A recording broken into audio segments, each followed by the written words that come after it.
مجھے اپنے آس پاس وہی خوشبو محسوس ہونے لگی۔ میں تھوڑی دیر اسی گھر کی طرف دیکھتی رہی جب مجھے تلاوت قرآن پاک کی آوازیں آنے لگیں۔ کوئی بہت مدھم اور خوبصورت آواز میں قرآن پاک کی تلاوت کر رہا تھا۔ اس آواز پر نہ جانے میرے دل میں کیا اثر ہوا کہ میں بے اختیار اسے سنتی رہی، یہاں تک کہ میری آنکھوں سے آنسو نکل پڑے تھے۔ دل چاہ رہا تھا کہ اس تلاوت کرنے والے شخص کو جا کر دیکھوں، اس سے ملاقات کروں، لیکن ہمت ہی نہ ہوئی، اس لیے میں چپکے سے سیڑھیوں سے اتر کر نیچے آ گئی۔ گھڑی میں ٹائم دیکھا، 3 بج رہے تھے، یعنی کہ تہجد کا وقت ہونے والا تھا، لیکن میں تو اتنی گنہگار تھی کہ نماز بھی 5 وقت کی نہیں پڑھتی تھی۔ ایسے میں کیا میں تہجد کی نماز پڑھ سکتی ہوں؟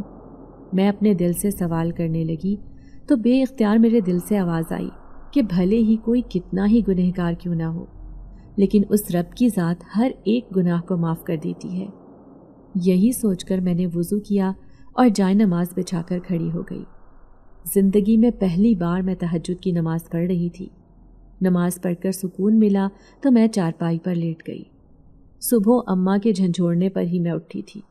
میں نے دیکھا وہ فجر کی نماز کے لیے پابندی سے اٹھتی تھی۔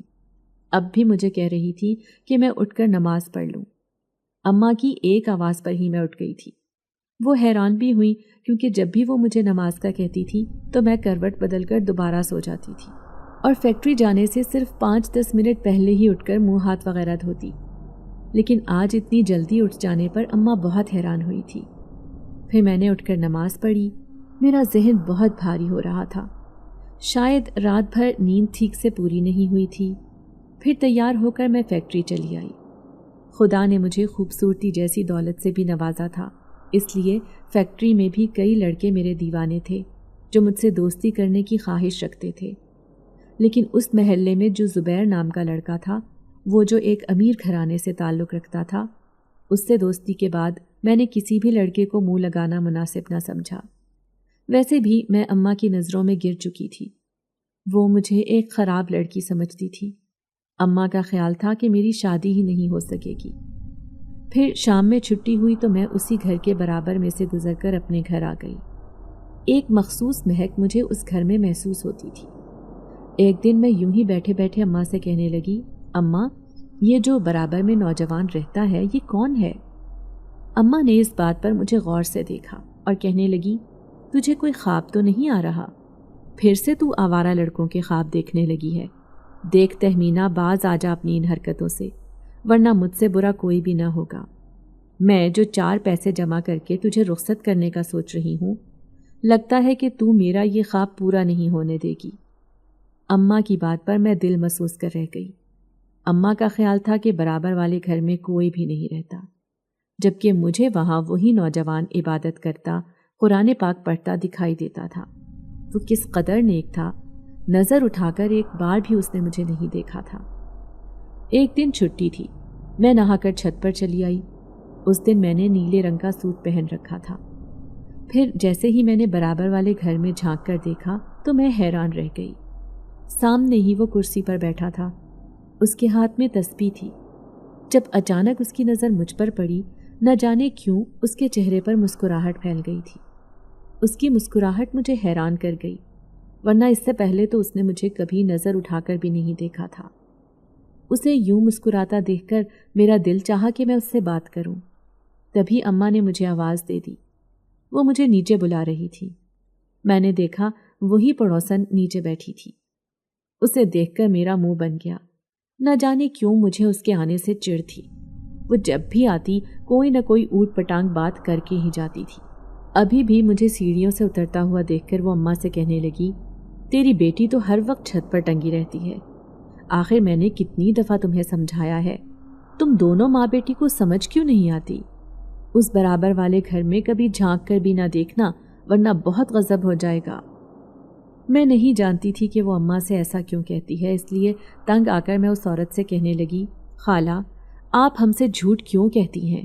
آپ کہتی ہیں کہ برابر والا گھر خالی پڑا ہے، جبکہ وہاں پر کوئی نوجوان لڑکا رہتا ہے جو بہت خوبصورت ہے۔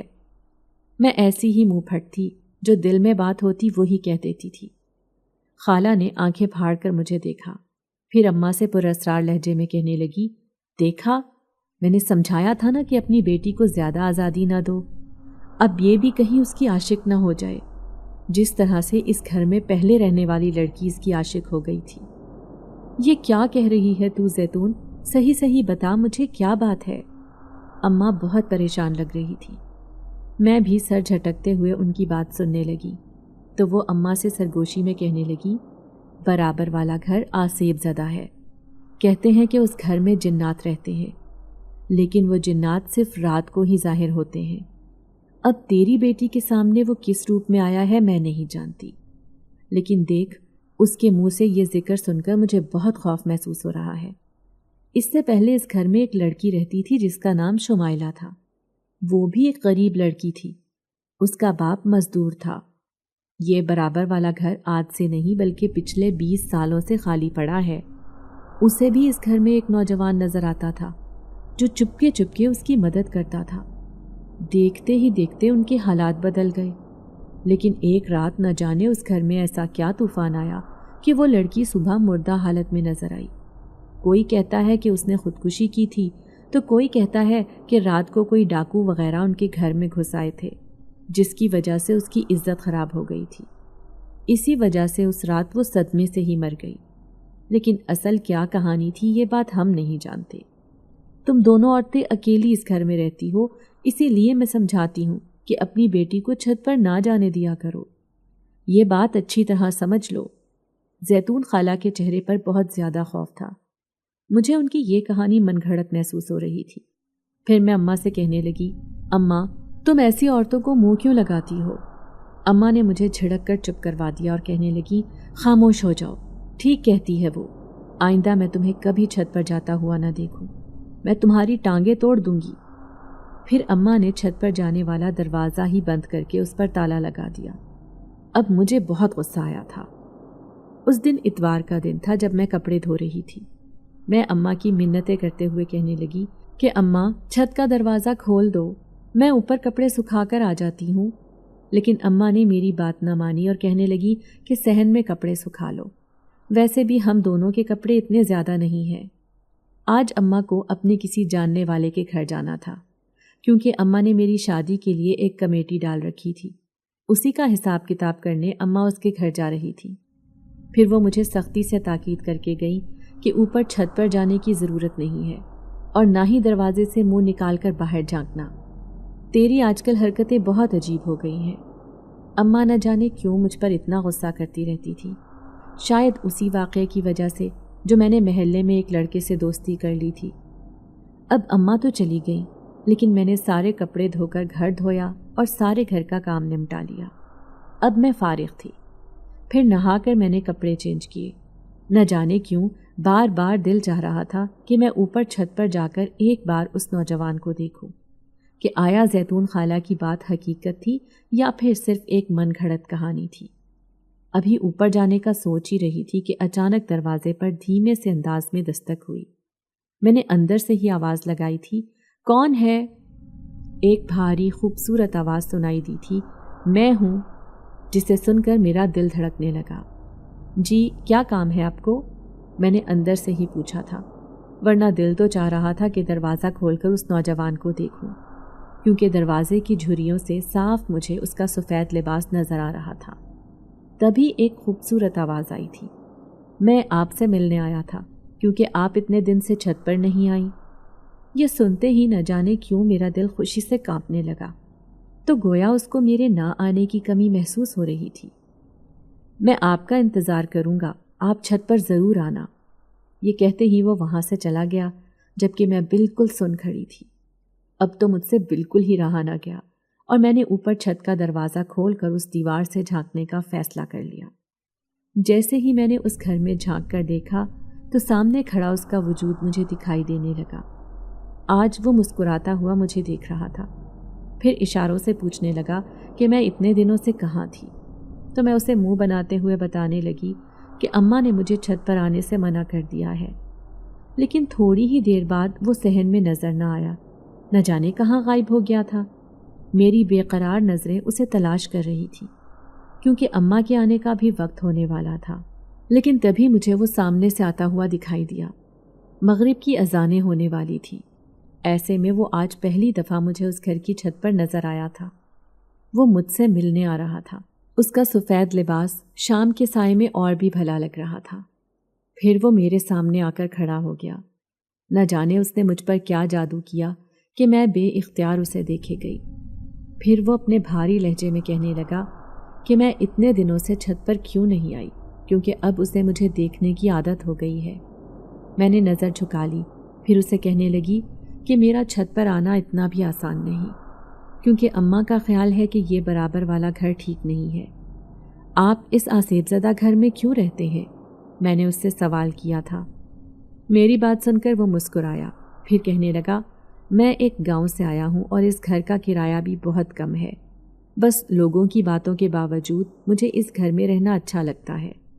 میں حیرت سے اس سے کہنے لگی کہ آپ خدا کی کتنی عبادت کرتے ہیں، آپ ایک نیک شخص معلوم ہوتے ہیں، جبکہ میں تو 5 وقت کی نماز بھی نہیں پڑھ پاتی۔ یہ سن کر وہ مسکرا دیا، پھر کہنے لگا کہ خدا کی عبادت کرنا تو ہم سب پر فرض ہے، تم بھی کوشش کیا کرو کہ نماز پابندی سے پڑھو، اس سے دل کو سکون ملتا ہے۔ اس کی باتیں میں نے حرف بہ حرف یاد کر لی تھی۔ مجھے گھبراتے ہوئے دیکھ کر وہ کہنے لگا، کل رات کو مجھ سے ملنے آنا، میں تمہارا انتظار کروں گا، میں یہیں پر آ جاؤں گا اور تم بھی اپنے گھر کی چھت پر آ جانا۔ یہ کہہ کر وہ نیچے سیڑھیاں اتر گیا، جبکہ میں اس کی خوشبو اپنے آس پاس محسوس کر رہی تھی۔ جلدی سے دروازہ بند کر کے نیچے چلی آئی۔ آج میں اپنے دل میں عجیب سا سرور محسوس کر رہی تھی۔ نہ جانے کیوں اس سے ملاقات کر کے مجھے بہت خوشی ہوئی تھی۔ رات ہوئی تو میں بے چینی سے کروٹیں بدل رہی تھی۔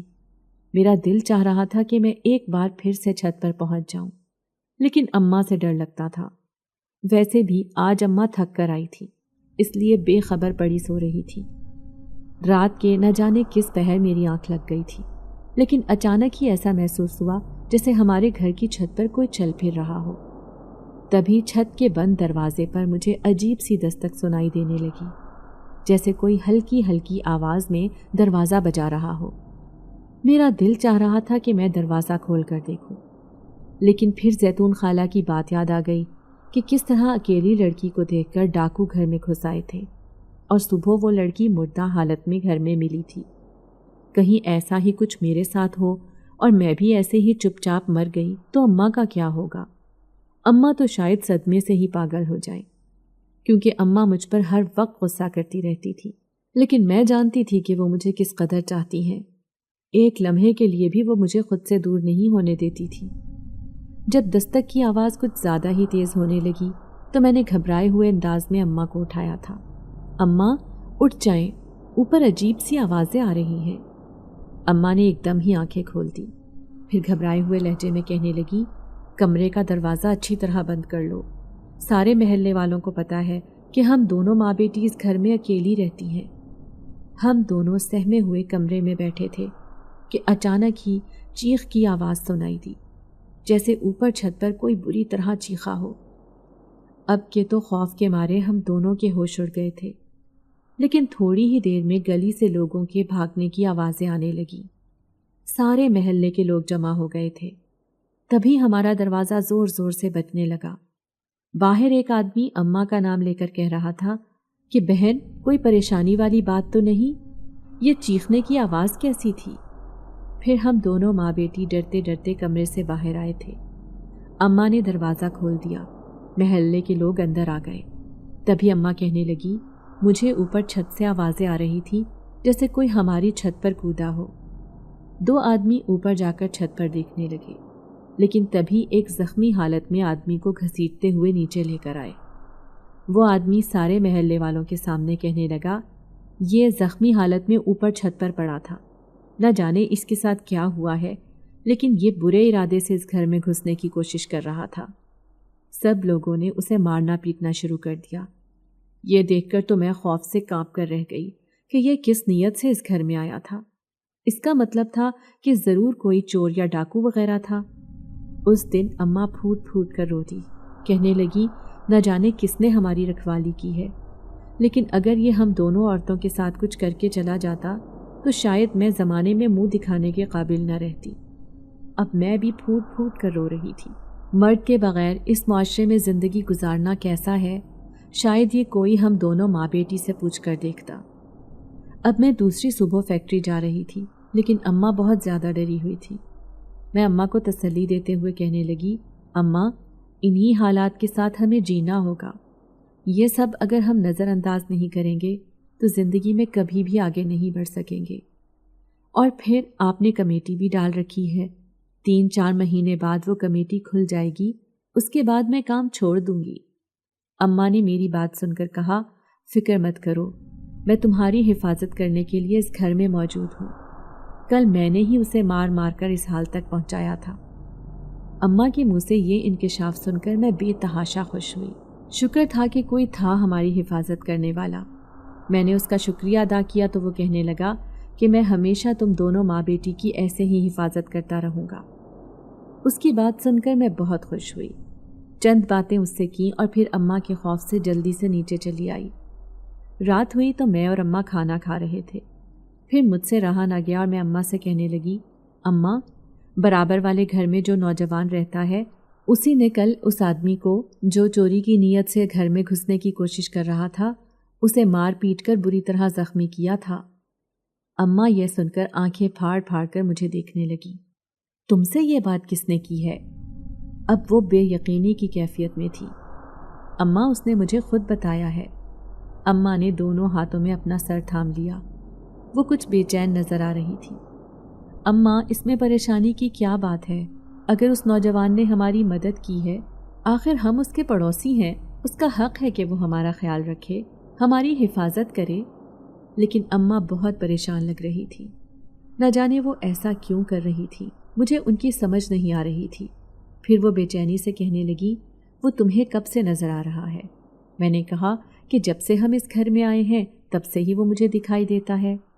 اماں آپ برا نہ مانیے گا، لیکن میں کئی دفعہ اس سے بات چیت کر چکی ہوں، وہ بہت نیک ہے، ہر وقت عبادت کرتا رہتا ہے۔ اب اماں کا خوف سے برا حال تھا، مجھے خود سے لپٹا کر کہنے لگی، اب مجھے یہ گھر چھوڑنا ہی ہوگا، اس سے پہلے کہ تیرا حال بھی اس شمائلہ جیسا ہو۔ کیا مطلب ہے اماں، آپ ایسا کیوں کہہ رہی ہیں؟ مجھے ان کی کوئی بھی بات صحیح سے سمجھ نہیں آئی تھی۔ میں صحیح کہہ رہی ہوں بیٹا، اس گھر میں کوئی بھی نہیں رہتا، جو تجھے نظر آتا ہے وہ سوائے ایک پرچھائی کے کچھ بھی نہیں۔ اماں نے تو میرا ڈر کے مارے برا حال کر دیا تھا۔ بے یقینی سے میں انہیں دیکھنے لگی۔ میری آنکھوں میں بے یقینی دیکھ کر وہ کہنے لگی، میں سچ کہہ رہی ہوں، وہاں ایسا کچھ بھی نہیں ہے، وہ گھر بالکل خالی ہے۔ وہاں پر رہنے والی ایک مخلوق ہر کسی کو اپنا عاشق بنا لیتی ہے، اس نے تجھے بھی اپنا عاشق بنا لیا ہے، اور وہ کوئی عام مخلوق نہیں، غیر فطری مخلوق ہے، انسانوں میں سے نہیں جنات میں سے ہے۔ آئندہ میں تجھے چھت پر جاتا ہوا نہ دیکھوں، بھلے کتنی ہی پریشانی کیوں نہ ہو جائے۔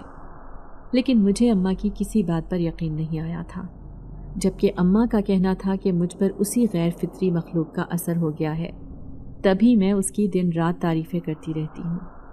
پھر اس دن تو بے چینی کے مارے میرا برا حال ہو گیا تھا، میرا بس نہیں چل رہا تھا کہ میں آج رات ہی اس کے پاس پہنچ جاؤں۔ میں اس سے چند باتیں کرنا چاہتی تھی، اس کی حقیقت جاننا چاہتی تھی۔ ایسا کیسے ہو سکتا ہے کہ انسانوں کی طرح نظر آنے والا وہ خوبصورت نوجوان ایک جن زادہ ہو؟ نہیں، یہ سب محلے پڑوس کے لوگوں کی بنائی ہوئی من گھڑت کہانی ہے، ایسا کچھ نہیں ہوتا۔ میں اپنے آپ کو بہلا رہی تھی۔ پھر اماں سو گئیں، رات کے 12 بج رہے تھے اور میرے دل میں بے چینی تھی۔ تبھی میں نے داخلی دروازہ کھولا، میں نے دیکھا گلی میں کوئی بھی نہیں تھا۔ میں اس گھر میں چلی آئی، اس گھر کا دروازہ کھلا ہوا تھا۔ آدھی رات کو اس نے دروازہ کیوں کھول رکھا ہے، اس بات نے مجھے بے چین کر دیا۔ پھر جیسے ہی میں اندر آئی تو مجھے دروازہ بند ہونے کی آواز آئی تھی۔ میں نے پلٹ کر دیکھا، دروازہ خود بخود بند ہو گیا تھا۔ یہ دیکھ کر میرے رونگٹے کھڑے ہو گئے۔ پھر میں خوف کے مارے مسلسل اسے آوازیں دینے لگی، لیکن وہ میرے سامنے نہیں آیا۔ سامنے ہی 2 کمرے بنے ہوئے تھے، جن میں سے ایک کمرے کا دروازہ مکمل طور پر بند تھا، جبکہ دوسرے کمرے کا دروازہ کھلا ہوا تھا اور اس میں روشنی کی چمک تھی۔ جیسے ہی میں نے اس کمرے میں جھانک کر دیکھا تو سامنے ہی وہ سفید لباس پہنے عبادت کر رہا تھا۔